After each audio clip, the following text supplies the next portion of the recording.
ettekandega. Väga kena, Ülleke pani uuesti lindistama. Et kasutustasu hindamine on siis see, kus me nüüd oleme. Ja siin siis kõige olulisemad asjad, mida tahaks rääkida selle kohta. Et regulatsioon on üle toodud senisest riigivaraseaduse alusel kehtinud määrusest ja ega siin sisuliselt ei ole väga palju muutunud. Et üldloogika on siis sama, mis on nii tänases määruses, kui üldloogika on sama, mis on selline turuväärtuse või hariliku väärtuse hindamise loogika.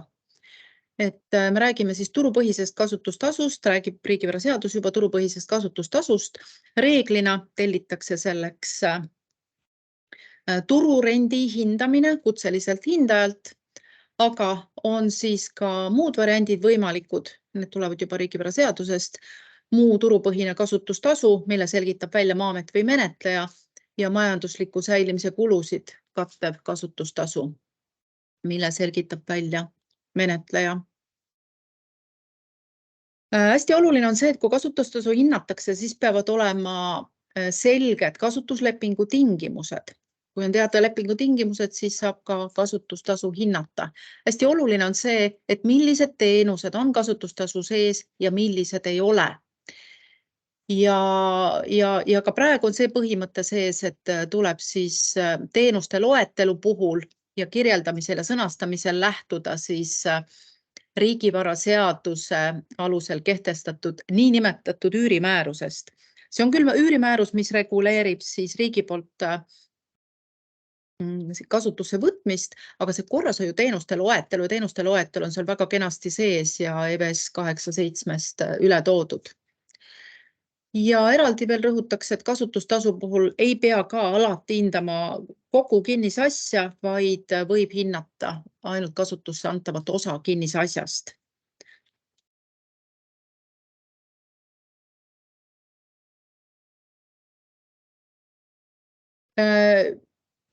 Nüüd on toodud selgemalt määrusesse sisse selline perioodiline tasu ja ühekordne tasu, mis puudutab just selliseid väiksemaid tasusid, et kui kasutustasu on alla 10 euro, siis on kaks varianti, millist kasutustasu rakendada. Siis kas on see 10 eurot, keegi ei hakka seda väiksemat summat seal arveldama, või on võimalus määrata siis ühekordne tasu, mis on võib-olla isegi praktilisem halduskoormuse mõttes.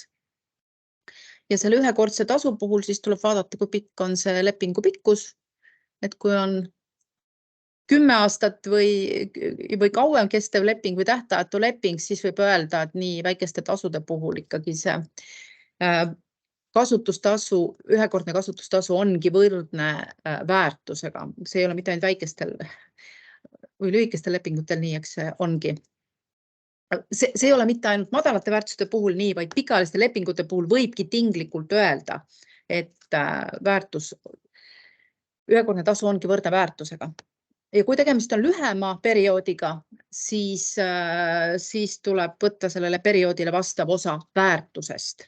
Ehk kasutustasu väga sageli me leiamegi tegelikult läbi väärtuse protsendina väärtusest. Kohe tuleb sellest vist ka juttu siin. Nii, ja tururendi mõiste on siis määruses sees, nii nagu ta on üle toodud ja analoogia siis turuväärtusega. Ja muu turupõhine kasutustasu, see, mida siis Maa-amet ja menetleja võivad hinnata, see on siis selline lihtsustatud viis ja siin on siis kaks võimalust, kas turuanalüüsi teel läbi kasutustasude võrdluse, kui on olemas võrdlusinfot, siis võiks kasutada seda. Praktikas meil on sageli rohkem väärtuse infot kasutada, ehk siis väärtuse kaudu saab leida. Ja määruses on kirjas ka protsendid, mis on sinna jäänud varasemast ka niimoodi sisse. Et üldiselt, kui me võrdleme nüüd siin turutehinguid ja rendihindasid, siis võib enam-vähem niimoodi öelda küll, et hoonestatud kinnisasjadel on see kuskil 5% moodustab siis kasutustasu väärtusest ja hoonestamata kinnisasjadel 3%. Kui kutseline hindaja läheneb väärtuse kaudu, siis kutseline hindaja ei pea neid protsente kasutama, vaid hindajal on kindlasti värskemat ja täpsemat turuinfot. Mida ma siin tahan rõhutada väärtuse kaudu lähenemisel? Et see väärtus on siis harilik väärtus, millest me just enne rääkisime ja harilikul väärtusel olid ju ka erinevad väljundid. See harilik väärtus võib siis olla hinnatud turuväärtusena, see võib olla maa maksustamishind, see võib olla maa korralise hindamise tulemus muul moel, see võib olla ka jääkmaksumus bilansis põhimõtteliselt, kui on sellise juhtumiga tegemist, nii et sedapidi see seos peaks ju jälle tekkima. Ja majandusliku säilimise kulusid kattev kasutustasu, selle siis selgitab menetleja välja kasutusse antava kinnisasja kulude analüüsi ja turuanalüüsi teel, ehk ta vaatab, kuidas on teised sarnased objektid kasutusse andnud ja mis need kulud on teistel sarnastel objektidel, peab olema selleks võrdlusmaterjali ja siis on selgelt öeldud siin ka, millised need teenused on, millised need kulud on, mis arvesse tuleb võtta. Need on siis need kulud, mis tüüpiliselt on omanikukulud, haldamine, tehnooldus, väline heakord, remonttööd ja omanikukohustused. Omanikukohustused on tavapäraselt selline maamaks. Ehk siin on jälle see loetelu tuleb sellest riigivaraseaduse paragrahv 91 alusel kehtestatud määruses. Nii.